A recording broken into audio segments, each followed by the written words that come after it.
الحمدللہ رب العالمین فصلی اللہ علیہ وآلہ وبارک وسلم تسلیما کثیرا کثیرا اما بعد بسم اللہ الرحمن الرحیم قال النبی صلی اللہ علیہ وسلم ترکت فیکم امرین لن تضلوا ما تمسکتم بہما کتاب اللہ وسنتہ او کما قال النبی صلی اللہ علیہ وسلم رواہ معطا امام مالک اللہم صلی علی محمد وعلی آل محمد وبارک وسلم رب اشرح لی صدری ویسر لی امری واحلل عقدۃ من لسانی یفقہوا قولی آمین یا رب العالمین۔ معزز ناظرین، آج کی گفتگو کا موضوع ہے حجیت حدیث، یعنی حدیث کی اتھارٹی۔ معزز ناظرین، آپ کے سامنے جو میں نے حدیث بیان کی ہے معطا امام مالک کی حدیث ہے، اور مختلف الفاظ کے ساتھ یہ حدیث وہ اسی موضوع سے متعلق دیگر احادیث کی کتب میں بھی بیان ہوئی ہے۔ نبی اکرم صلی اللہ علیہ وسلم نے اس حدیث میں بیان فرمایا کہ ترکت فیکم امرین، کہ میں تمہارے درمیان دو چیزیں جو وہ میں نے چھوڑی ہیں، لن تضلوا ما تمسکتم بہما، اور جب تک تم ان دونوں چیزوں کو تھام کر رکھو گے، ان سے جڑے رہو گے، تو تم ہرگز گمراہ نہیں ہوگے۔ وہ دو چیزیں کون سی؟ کتاب اللہ و سنتی نبی، اللہ کی کتاب اور دوسری اپنے نبی صلی اللہ علیہ وسلم کی سنت، یعنی ان کی حدیث۔ جب تک امت ان دو چیزوں کو تھام کر رکھے گی کبھی گمراہ نہیں ہوگی۔ ہمارے ہاں معاشرے میں جو فتنہ انکار حدیث کا فتنہ ہے، اور حدیث کو جو لوگ بائنڈنگ نہیں سمجھتے، اتھارٹی نہیں سمجھتے، ٹھیک ہے، ان کے لیے اس حدیث میں ہدایت موجود ہے۔ سب سے پہلے ہم حدیث کی تعریف سمجھ لیتے ہیں کہ حدیث کہتے کسے۔ حدیث کی تعریف یہ ہے کہ نبی اکرم صلی اللہ علیہ وسلم کے قول مبارک، ٹھیک ہے، فعل مبارک اور تقریر مبارک کو حدیث کہتے ہیں۔ یعنی قول جو آپ صلی اللہ علیہ وسلم نے اپنی زبان مبارک سے ارشاد فرمایا، فعل مبارک جو آپ صلی اللہ علیہ وسلم نے کوئی عمل کیا، ٹھیک ہے۔ تقریر کہتے ہیں کہ کسی صحابی نے، کسی اہل ایمان نے کوئی عمل کیا نبی اکرم صلی اللہ علیہ وسلم کے سامنے، اور آپ صلی اللہ علیہ وسلم خاموش رہے، آپ صلی اللہ علیہ وسلم نے کوئی جو وہ اس پر نکیر نہیں فرمائی، ٹھیک ہے، تو یہ بھی حدیث کے درجے میں آتی ہے، اسے بھی حدیث کہتے ہیں۔ حدیث کے انکار کے حوالے سے حدیث پر مختلف طرح کے جو وہ غیر معقول قسم کے اعتراضات جو وہ منکرین حدیث جو وہ کرتے ہیں، اور وہ کہتے ہیں کہ حدیث جو وہ حجت نہیں ہے، ٹھیک ہے، اور اس حوالے سے ہمارے معاشرے میں مختلف طرح کے پروپیگنڈے ہوتے ہیں۔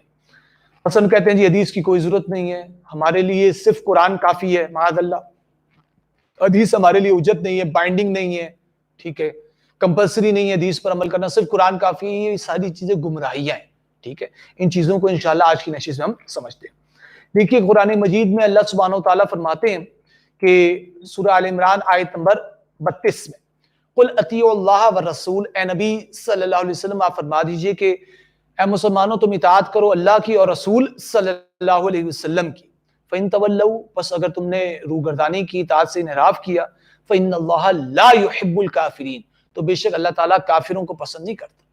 تو جو لوگ اطاعت نہیں کر رہے اللہ کی اور اس کے رسول کی، تو وہ ان لوگوں کو اللہ تعالیٰ پسند نہیں کرتے، تو وہ لوگ انکار کرنے والوں میں شامل ہیں۔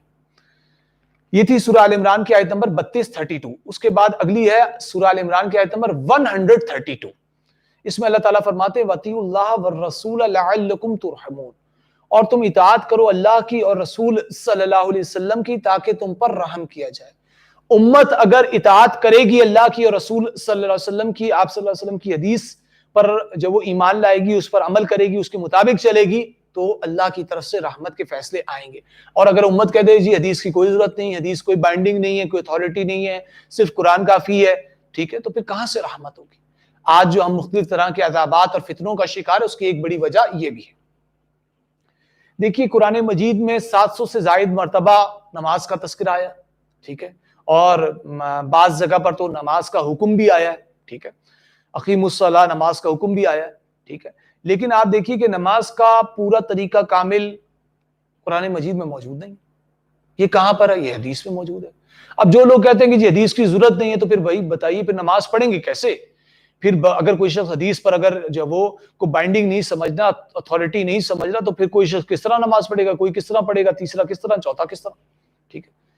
قبلہ، ٹھیک ہے، قبلے کے حوالے سے جو وہ وضاحت کس میں؟ حدیث میں جو وہ وضاحت آئی ہے صراحت کے ساتھ، ٹھیک ہے۔ تو یہ چیزیں ہیں نا کہ اگر جو وہ آپ دیکھیں کہ جو وہ اگر صرف قرآن کافی ہو، تو قرآن میں مجمل احکام ہے، وضاحت نہیں ہے، نماز پڑھنی کس طرح ہے، قرآن میں اس کا ذکر نہیں ہے. نماز کا وقت شروع کب ہوتا ہے، ختم کب ہوتا ہے، قرآن میں اس کی وضاحت نہیں ہے. اشارات ہیں ٹھیک ہے، وضاحت نہیں ہے. ٹھیک ہے، وضاحت حدیث میں. وضو، قرآن میں تو صرف جو ہے نا پورا وضو بیان ہی نہیں ہوا، صرف فرائض بیان ہوئے، باقی سنتیں تو بیان، پورا طریقہ تو وضو کا قرآن مجید میں بیان ہی نہیں ہوا. تو پورا کامل طریقہ کس میں بیان ہوا ہے، حدیث میں. قرآن کہتا ہے زکوٰۃ دو، دینی کتنی ہے، کس کس چیز پر زکوٰۃ ہوگی کس پر نہیں ہوگی، وضاحت حدیث میں آئی ہے. 2.5% زکوٰۃ دینی ہے، قرآن میں تو کہیں نہیں لکھا. یہ ساری چیزیں کہاں ہیں، حدیث میں. پھر یہ کہ روزہ جب وہ کب شروع ہوگا کب ختم کرنا ہے، ٹھیک ہے، اشارات قرآن مجید میں موجود ہے، لیکن کامل وضاحت، کامل تک جب وہ اس میں جب وہ ڈیٹیل موجود نہیں ہے، ڈیٹیل حدیث میں ہے. ٹھیک ہے، قرآن میں جب وہ مکمل وضاحت نہیں ہے، وضاحت حدیث میں. پھر روزہ کن چیزوں سے ٹوٹے گا، قرآن میں اس چیز کا بیان ہی نہیں ہے، حدیث میں بیان ہے. حج کا مکمل طریقہ قرآن میں ہے ہی نہیں، حدیث میں. تو اگر معاذ اللہ حدیث کو چھوڑ دیا جائے تو دین کا حلیہ بگڑ جائے گا. نماز قائم نہیں رہ سکتی، روزہ نہیں لوگ رکھ سکتے، حج نہیں کر سکتے، زکوٰۃ نہیں ادا کر سکتے، دین کا پورا حلیہ بگڑ جائے گا. اب اسی طرح وراثت میں کس کا کتنا حق ہے، ٹھیک ہے، کچھ جب وہ بنیادی ہدایات تو قرآن مجید میں آ گئی، لیکن تفصیلی ہدایت حدیث میں موجود ہے. ٹھیک ہے، اور حدیث میں آتا ہے کہ جو نبی اکرم صلی اللہ علیہ وسلم نے فرمایا، سنن بیہقی کی جو حدیث ہے کہ جو علم فرائض ہے یعنی میراث کا علم جو وہ سیکھو اور لوگوں کو سکھاؤ. اور فرمایا کہ یہ تو جو نا آدھا علم ہے، تمام علوم میں سے آدھا علم علم میراث ہے. یہ قرآن کی جو 7 قرات ہیں اس کی وضاحت کہاں آتی ہے، حدیث میں آتی ہے. ٹھیک ہے، تو قرآن بھی جو ہمیں ملا ہے وہ اللہ کے رسول صلی اللہ علیہ وسلم کی زبان مبارک سے یعنی حدیث کے ذریعے سے ملا ہے. سورہ نساء آیت نمبر 80 میں اللہ تعالیٰ فرماتے ہیں من یطیع الرسول فقد اطاع اللہ، من یطیع الرسول فقد اطاع اللہ، کہ جس نے رسول صلی اللہ علیہ وسلم کی اطاعت کی تو اس نے اللہ کی اطاعت کی. من یطیع الرسول فقد اطاع اللہ، جس نے نبی صلی اللہ علیہ وسلم کی اطاعت کی تو اس نے اللہ کی اطاعت کی. تو گویا کہ آپ صلی اللہ علیہ وسلم کی اطاعت کرنا گویا ایسے جیسے اللہ کی اطاعت کرنا. سورہ نساء آیت نمبر 64 میں اللہ تعالیٰ فرماتے ہیں وَمَا أَرْسَلْنَا مِن رَسُولٍ إِلَّا لِيُطَاعَ بِإِذْنِ اللَّهِ، اور اللہ تعالیٰ فرماتے ہیں کہ ہم نے نہیں بھیجا کسی رسول کو مگر اس لیے کہ وہ اللہ کے اذن سے جو وہ لوگ رسول کی اطاعت کریں. سورہ نحل آیت نمبر 44 میں اللہ تعالیٰ فرماتے ہیں وَأَنزَلْنَا إِلَيْكَ الذِّكْرَ لِتُبَيِّنَ لِلنَّاسِ، اللہ تعالیٰ فرماتے ہیں کہ اے نبی صلی اللہ علیہ وسلم ہم نے اس ذکر یعنی قرآن کو ہم نے نازل کیا تاکہ لِتُبَيِّنَ لِلنَّاسِ مَا نُزِّلَ إِلَيْهِمْ، تاکہ اے نبی آپ خود واضح کریں لوگوں کے لیے کہ کیا کچھ ان کے لیے نازل کیا گیا ہے. وَلَعَلَّهُمْ يَتَفَكَّرُونَ، اور تاکہ وہ غور و فکر کریں. تو قرآن کی وضاحت بھی اللہ تعالیٰ فرما رہے ہیں نبی آپ کی ذمہ داری ہے، آپ اپنی زبان مبارک سے واضح کریں گے کہ قرآن مجید کے آیات کے معنی کیا، اس سے مراد کیا ہے. یہ دیکھیے یہ باتیں حدیث سے معلوم ہوگی تو پتہ چلا حدیث کی کتنی اہمیت ہے. سورہ حشر آیت نمبر 7 میں اللہ تعالیٰ فرماتے ہیں ما آتاکم الرسول فخذوہ، اور جو کچھ رسول صلی اللہ علیہ وسلم تمہیں دے دے تو اسے لے لو. وما نہاکم عنہ فانتہوا، اور جس سے منع کر دے اس سے باز آ جاؤ. کون فرما رہے ہیں؟ اللہ تعالیٰ قرآن میں خود کہہ دیں. اس سے پتہ چلا حدیث کی تو بہت اہمیت ہے. ابو قلابہ رحمۃ اللہ علیہ فرماتے ہیں کہ جب تم کسی آدمی کے سامنے کوئی حدیث بیان کرو تو وہ شخص جو وہ اگر حدیث کو چھوڑ کر وہ کہے کہ اللہ کی کتاب کو لے کر آؤ، ٹھیک ہے، تو جان لو کہ یہ آدمی گمراہ ہے. یعنی اسلاف ان باتوں کو سمجھتے تھے.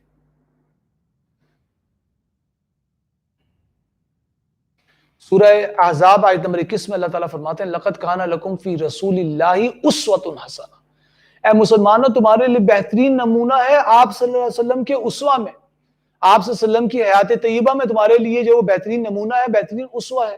ٹھیک ہے، اسوہ کہتے ہیں نمونے کو، یعنی آپ صلی اللہ علیہ وسلم کی زندگی میں بہترین اسوہ ہے یعنی بہترین نمونہ ہے. اچھا اس نمونے سے فائدہ کون لوگ اٹھا سکیں گے؟ اس کے لیے 3 شرائط ہیں. لمن کانا یرجو اللہ، جو اللہ تعالیٰ سے ملاقات کی امید رکھیں، والیوم الآخرہ، اور آخرت کے دن پر ان کا انہیں جو وہ امید ہو، اس کا یقین ہو، وذکر اللہ کثیرا، اور اللہ کو کثرت سے یاد کریں. منکرین حدیث یعنی جو حدیث کا انکار کرنے والے ہیں وہ یہ کہتے ہیں کہ احادیث کی کتب جو ہیں جیسے صحیح بخاری ہے، ٹھیک ہے، تو یہ تو جو ہے نا تقریباً جو ہے نا 250 جو وہ ہجری کے اندر لکھی گئی ہے، کیونکہ امام بخاری رحمۃ اللہ علیہ کا انتقال جو ہوا ہے، امام بخاری رحمۃ اللہ علیہ کا انتقال 250 ہجری میں ہوا ہے، تو یہ تقریباً 240 ہجری کے آس پاس یا جو ہے نا 50 کے آس پاس یہ لکھی گئی ہے بخاری شریف، ٹھیک ہے. اور اسی طرح سے جو وہ امام مسلم جو رحمۃ اللہ علیہ ان کا بھی جو ہے نا انتقال جو ہوا ہے ان کے بعد ہوا ہے، ٹھیک ہے. تو بتا رہے ہیں حدیث، اور جب وہ منکرین حدیث ایک اعتراض کرتے ہیں، کہتے ہیں 250 سال بعد حدیثیں لکھی گئی ہیں. محدثین زیادہ تر جب وہ 250-300 سال 300 ہجری میں جب وہ ان کا انتقال ہوا ہے تو 250-300 سال کے بعد حدیثیں لکھی گئی. یہ بات درست نہیں ہے. اس کے میں دلائل آپ کو بھی جو وہ بیان کرتا ہوں کہ آپ صلی اللہ علیہ وسلم کے دور میں بھی احادیث لکھی جا رہی تھی، ٹھیک ہے. ہاں پوری کتابی شکل میں موجود نہیں تھی، صحیفوں کی شکل میں اور مجموعات کی شکل میں موجود تھی، لیکن موجود ضرور تھی، لکھی جا رہی تھی. سنن نبی داؤد کی حدیث میں بات آتی ہے کہ حضرت عبداللہ بن عمر رضی اللہ تعالی عنہ نے نبی اکرم صلی اللہ علیہ وسلم سے سوال کیا کہ اللہ کے رسول صلی اللہ علیہ وسلم، میں آپ سے جب وہ بہت سی باتیں سنتا ہوں تو کیا میں ان کو لکھ لیا کروں؟ تو نبی اکرم صلی اللہ علیہ وسلم نے فرمایا کہ ہاں لکھ لیا کرو. صحابی نے عرض کیا کہ اللہ کے رسول صلی اللہ علیہ وسلم، کبھی آپ خوشی کی کیفیت میں ہوتے، کبھی آپ غمی کی کیفیت میں ہوتے، تو کیا میں جب وہ لکھ لیا کروں؟ تو نبی اکرم صلی اللہ علیہ وسلم نے وہ جو اپنی زبان مبارک کو پکڑ کر فرمایا کہ خدا کی قسم میری زبان سے جو وہ حق کے سوا کچھ نہیں جاری ہوتا. تو آپ دیکھیے کہ آپ صلی اللہ علیہ وسلم نے جو وہ اجازت دی تھی حدیث لکھنے کی، ٹھیک ہے.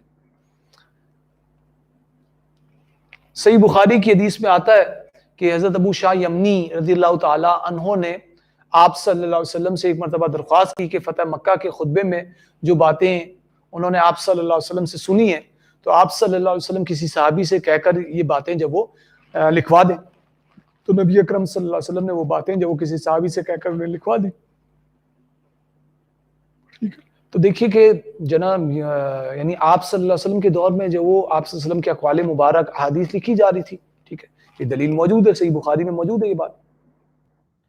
صحیح بخاری اور صحیح مسلم کی حدیث میں آتا ہے کہ جب خیبر کے یہودیوں نے ایک صحابی کو قتل کر دیا تو نبی اکرم صلی اللہ علیہ وسلم نے دیت سے متعلق ایک تحریری حکم نامہ جو وہ لکھوا کر خیبر کے یہودیوں کو بھجوایا تھا. یہ کیا تھا؟ یہ آپ صلی اللہ علیہ وسلم کی احادیث تھی، ٹھیک ہے. حکم نامے حدیث سے ہوتے ہیں. آپ سے سب کا کوئی بھی قول، ارشاد، حکم نامہ حدیث کے ذیل میں آتا ہے. امام مسلم رحمۃ اللہ علیہ نے صحیح مسلم میں ایک حدیث بیان کی ہے جس میں انہوں نے یہ لکھا ہے کہ نبی اکرم صلی اللہ علیہ وسلم نے دیت سے متعلق جو وہ مسائل لکھوا کر مختلف قبائل کو ارسال کی تھے. اب یہ کیا چیز تھی؟ حدیث تھی جو آپ صلی اللہ علیہ وسلم کے دور میں آپ صلی اللہ علیہ وسلم خود لکھوا رہے تھے صحابہ کو، اور صحابہ لکھ رہے تھے. صحیح بخاری کی حدیث میں آتا ہے کہ نبی اکرم صلی اللہ علیہ وسلم نے ایک صحابی کو جنگ کے محاذ پر بیچتے وقت ایک خط لکھوا کر جو انہیں دیا تھا، اور انہیں حکم دیا تھا کہ وہ اس خط کو وہاں پہنچ کر کھولیں تو تمام مہاجرین کو یہ خط پڑھ کر سنائیں. تو پتہ چلا حدیثیں لکھوائی جا رہی تھی، حدیثیں لکھی جا رہی تھی آپ صلی اللہ علیہ وسلم کے دور میں. تو یہ جو بات ہے کہ جی 250 سال بعد حدیثیں لکھی گئی، 300 سال بعد، غلط بات ہے. ابن ہشام رحمۃ اللہ علیہ سیرت نگار ہیں کو بیان کرتے ہیں کہ ہجرت مدینہ کے بعد نبی اکرم صلی اللہ علیہ وسلم نے مدینہ کے یہودیوں کے ساتھ ایک معاہدہ کیا تھا جو کہ 53 دفعات پر مشتمل تھا یہ معاہدہ، ٹھیک ہے. تو اب یہ کیا چیز تھی؟ حدیث. عبرانی کی روایت ہے نبی اکرم صلی اللہ علیہ وسلم نے 5 ہجری میں بنو غطفان کے ساتھ ایک تحریری معاہدہ کیا، اور 6 ہجری میں جو مشرکین مکہ کے ساتھ حدیبیہ کے مقام پر جو وہ ایک تحریری جو معاہدہ کیا. اسی طرح 9 ہجری میں عقیدر بن عبد الملک کے ساتھ ایک تحریری معاہدہ کیا. ان سب کا تذکرہ طبرانی جو حدیث کی کتاب ہے اس میں موجود ہے. تو پتہ چلا کہ یہ ساری چیزیں لکھی جا رہی تھی، ٹھیک ہے. اور بعد کے محدثین کو یہ ملی ہیں یہ لکھی ہوئی، بعض نے یہ کہ سن کر جو وہ لکھی ہیں. مستدرک حاکم کی روایت ہے جب حضرت معاذ بن جبل رضی اللہ تعالیٰ عنہ کے بیٹے کا انتقال ہوا تو نبی اکرم صلی اللہ علیہ وسلم نے ایک تحریری جو وہ تعزیت نامہ لکھوا کر جو وہ یمن بھجوایا تھا. تو اب یہ کیا چیزیں تھی؟ یہ حدیث تھی. امام ذہبی رحمہ اللہ جو کہ بہت بڑے محدث گزرے وہ فرماتے ہیں کہ حضرت ابوبکر صدیق رضی اللہ تعالیٰ عنہ نے 500 احادیث کا ان کا اپنا مجموعہ جو انہوں نے تیار کیا تھا. اب دیکھیں صحابہ خود حدیث لکھ رہے تھے. حضرت ابوبکر صدیق رضی اللہ تعالیٰ عنہ کا اپنا مجموعہ تھا. حضرت سمورہ بن جندب رضی اللہ تعالیٰ عنہ نے بھی احادیث کا مجموعہ جو وہ تیار کیا تھا. امام ترمذی رحمۃ اللہ علیہ نے اپنی حدیث کی کتاب جو جامع ترمذی ہے اس میں لکھتے ہیں کہ ایک مرتبہ حضرت جابر بن عبداللہ رضی اللہ تعالیٰ عنہ نے اپنا حدیث کا صحیفہ حضرت قتادہ رضی اللہ تعالیٰ عنہ کے سامنے پڑھا تو وہ صحیفہ حضرت قتادہ رضی اللہ تعالیٰ عنہ کو یاد ہو گیا تھا. ٹھیک ہے, تو جو بات تھی نا کہ احادیث جو لکھی جا رہی تھی لیکن کم لکھی جا رہی تھی, اور کم لکھنے کی وجہ کیا تھی کہ صحابہ کا حافظہ بہت قوی تھا, بہت تیز تھا. اب دیکھیں نا, ایک دفعہ جو صحیفہ پڑھ کر سنایا انہیں زبانی یاد ہو گئی.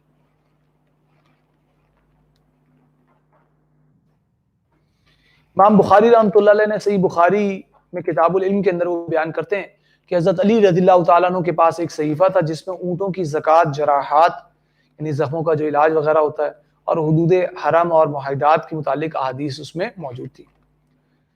کنز العمال کی حدیث ہے, اس میں آتا ہے کہ ایک مرتبہ حضرت رافع بن خدیج رضی اللہ تعالیٰ عنہ نے نبی اکرم صلی اللہ علیہ وسلم سے پوچھا کہ اللہ کے رسول صلی اللہ علیہ وسلم, کیا ہم آپ کے جو وہ ارشادات کو جب وہ قلم بند کر سکتے ہیں؟ تو نبی اکرم صلی اللہ علیہ وسلم نے فرمایا اکتبوا ولا حرج فیہ, اکتبوا ولا حرج, کہ تم جب وہ لکھ لیا کرو اس میں کوئی حرج نہیں ہے. دیکھیں نا, یعنی اب یہ دیکھیں صحابی جب لکھ رہے تھے حضرت رافع بن خدیج, ان کا اپنا مجموعہ تھا. حضرت عمر بن حزم رضی اللہ تعالیٰ عنہ کو جب نبی اکرم صلی اللہ علیہ وسلم نے یمن کا عامل مقرر کیا تو ان صحابی نے نبی اکرم صلی اللہ علیہ وسلم کے 21 ارشادات مبارکہ کو جب وہ جمع کیا, لکھا ہے, ایک تحریری مجموعہ بنایا اس کا.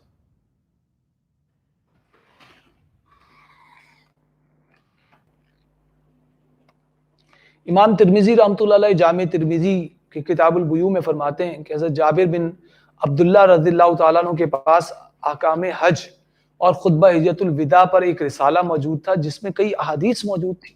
دیکھیں صحابہ کے پاس لکھی ہوئی تھی احادیث. حضرت عائشہ رضی اللہ تعالیٰ عنہ کے بھانجے تھے حضرت عروہ بن زبیر رضی اللہ تعالیٰ عنہ, ان کے پاس بھی جب وہ احادیث کا مجموعہ تھا جس میں انہوں نے حضرت عائشہ رضی اللہ تعالیٰ عنہ اور دیگر صحابہ سے مروی روایات جب وہ جمع کی تھی. اور یہ بات طبقات ابن سعد میں لکھی ہوئی باتیں. طبقات ابن سعد میں جب وہ حضرت سعد بن عبادہ رضی اللہ تعالیٰ عنہ کے پاس ایک حدیث کا مجموعہ تھا, اس کا ذکر بھی ہے.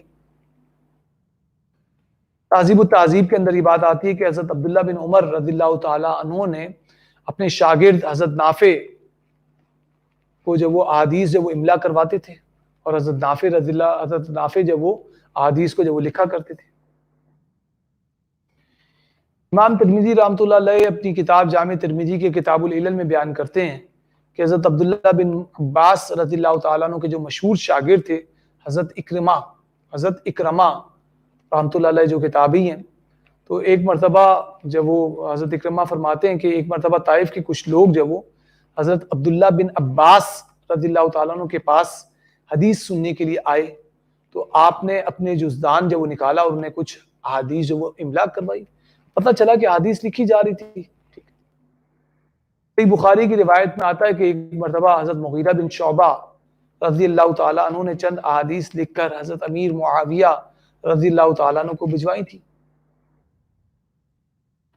معان بن عبد الرحمن فرماتے ہیں کہ ایک دن میرے والد عبد الرحمن نے مجھے کتاب دکھائی اور انہوں نے حلفاً اس کتاب کے متعلق یہ کہا کہ یہ کتاب حضرت عبداللہ بن مسعود رضی اللہ تعالیٰ عنہ کی لکھی ہوئی ہے. اور حضرت معان جو ہے اب حضرت عبداللہ بن مسعود رضی اللہ تعالیٰ عنہ کے ہوتے تھے.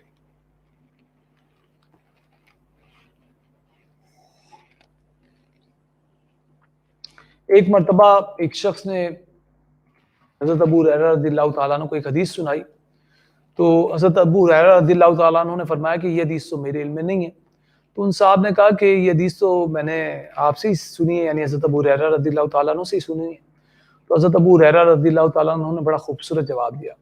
انہوں نے کہا کہ ان کنت سمعتہ منی فہو مکتوب عندی, اگر تو واقعتاً یہ حدیث آپ نے مجھ سے سنی ہے نا تو یہ میرے پاس ضرور جب وہ لکھی ہوئی ہوگی.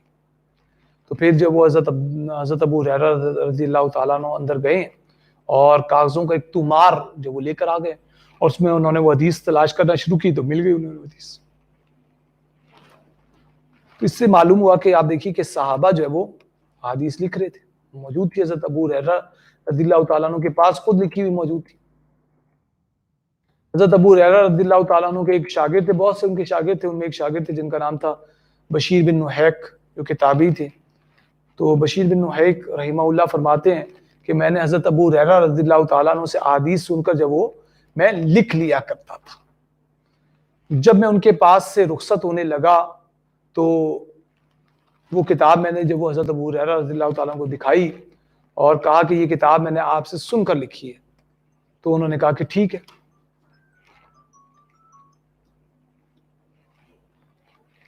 امام حاکم رحمۃ اللہ علیہ نے مستدرک حاکم میں وہ سعید بن بلال کا قول نقل کیا ہے کہ جب وہ حضرت انس رضی اللہ تعالیٰ عنہ کے پاس آتے تھے تو حضرت انس رضی اللہ تعالیٰ عنہ جو ایک بستہ نکالتے تھے اور فرماتے تھے یہ وہ احادیث ہیں جو میں نے نبی اکرم صلی اللہ علیہ وسلم سے سنی تھی، اور پھر ان احادیث کو لکھ لیا اور پھر تصدیقاً نبی اکرم صلی اللہ علیہ وسلم کو بھی یہ سنائی تھی.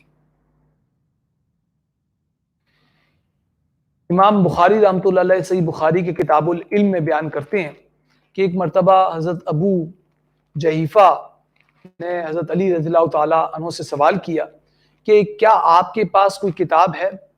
تو حضرت علی رضی اللہ تعالیٰ عنہ نے جواب دیا کہ قرآن مجید ہے، اور میرے پاس اس کا فہم ہے، اور میرے پاس ایک صحیفہ ہے.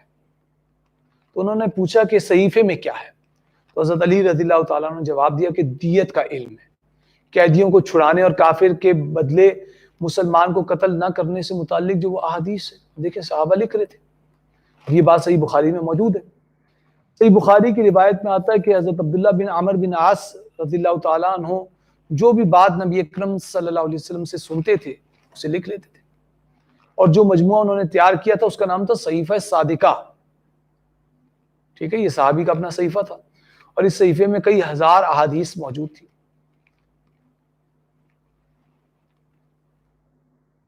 اور بہت سے محدثین جو وہ صحیفہ صادقہ سے احادیث جو وہ اپنی کتب حدیث میں لے کر آئے. اب دیکھیے کہ حضرت ابو ہریرہ رضی اللہ تعالیٰ عنہ ان کا اصل نام تھا عبد الرحمن بن صخر، اور ان کے جو وہ 800 شاگرد تھے. ٹھیک ہے، اور ان میں ایک جو ہے وہ مشہور شاگرد تھے جن کا نام تھا حمام بن منبہ رحمۃ اللہ علیہ. تو ان کا اپنا حمام بن منبہ رحمۃ اللہ علیہ کا اپنا ایک صحیفہ تھا، اور جو آج بھی موجود ہے. ٹھیک ہے، برلن کی یونیورسٹی کے اندر آج بھی موجود ہے وہ صحیفہ. ٹھیک ہے، اور اس صحیفے میں جو وہ 1138 احادیث جو وہ موجود ہے. اور یہ جو صحیفہ یہ ڈاکٹر حمید اللہ جو وہ نے جو وہ ماضی قریب میں تحقیق کی تھی، اور تحقیق سے ایک صحیفہ جو وہ ملا. ٹھیک ہے،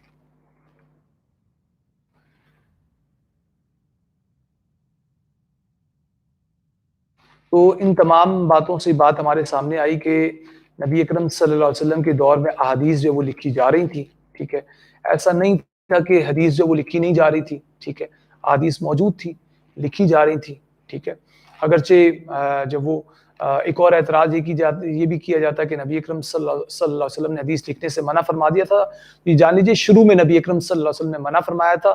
شروع میں صحابہ جب وہ قرآن اور حدیث میں ڈفرینشیٹ کرنے کے عادی نہیں ہے، چونکہ قرآن جو وہ مطلوع ہے وہی مطلوع ہے، یعنی اس کی آپ نماز میں تلاوت کر سکتے ہیں، اور جو وہ حدیث جو ہے وہ وہی غیر مطلوع ہے، حدیث کی نماز میں تلاوت نہیں ہو سکتی. ٹھیک ہے، اس لیے اس کے اندر ڈفرینشیٹ کرنا ضروری ہے. ٹھیک ہے، تو اس لیے صحابہ جو وہ ڈفرینشیٹ نہیں کر پا رہے تھے کہ کہاں پر آپ صلی اللہ علیہ وسلم نے قرآن کی آیت ختم کی اور کہاں سے حدیث شروع ہوئی ہے. جب صحابہ اس چیز کو ڈفرینشیٹ کرنے کے عادی ہو گئے، سمجھ میں آ گئی، تو پھر آپ صلی اللہ علیہ وسلم نے اجازت دے دی تھی. ٹھیک ہے، اور پھر یہ کہ ہم نے دیکھا کہ صحابہ لکھ رہے تھے، ہر صحابی کا اپنا، اکثر صحابہ کے اپنے جو وہ مجموعے تھے. ٹھیک ہے، اور بڑے بڑے محدثین جو وہ ان جو وہ صحیفوں سے صحیفہ صادقہ، صحیفہ حمام بن منبہ سے حدیث جو وہ لے کر آئے. ٹھیک ہے، اور پھر یہ کہ ہم نے دیکھا کہ اگر حدیث جو وہ نہ ہو، اپنی جگہ پر قائم نہ ہو، تو پھر نماز اپنی جگہ پر قائم نہیں رہ سکتی، دین کا حلیہ بگڑ جائے گا. روزہ لوگ نہیں رکھ سکتے کہ ان چیزوں سے روزہ ٹوٹ رہا ہے، کہ ان سے نہیں ٹوٹ رہا. جب وہ زکوٰۃ کیسے ادا کرنی ہے، حج کیسے ادا کرنا ہے، یہ سب چیزیں نہیں کی جا سکتی. ٹھیک ہے، پھر ہم کہتے ہیں کہ قرآن بھی ہمیں کس سے ملا ہے؟ نبی اکرم صلی اللہ علیہ وسلم کی زبان مبارک سے ملا. ٹھیک ہے، تو حدیث کو نہیں مانیں گے تو پھر قرآن کا جو وہ انکار بھی پھر آ جائے گا. اور پھر یہ ہم کہتے ہیں قرآن کی آیات کا شان نزول، تو شان نزول کہاں سے آیا؟ یہ بھی تو حدیث سے آیا ہے. ٹھیک ہے، تو حدیث کے بغیر دین کا کوئی جو وہ حکم جو وہ اپنی جگہ پر برقرار نہیں رہ سکتا. ٹھیک ہے، اللہ تعالیٰ سے دعا ہے کہ ان تمام باتوں کو ہمیں سمجھنے کی جو وہ توفیق اور ہمت عطا فرمائے، اور جو منکرین حدیث کا جو فتنہ ہے کہ حدیث کی کوئی اہمیت نہیں، کوئی ضرورت نہیں، معاذ اللہ، اللہ تعالیٰ ہمیں اس فتنے سے بچائے اور ہمیں حدیث پر کامل طور پر ایمان رکھنے کی اور حدیث سے ہمیں جڑ جانے کی، چمٹنے کی توفیق اور ہمت عطا فرمائے۔ اقول قولی ھذا واستغفر اللہ لی ولکم ولسائر المسلمین والمسلمات۔ جزاکم اللہ خیر۔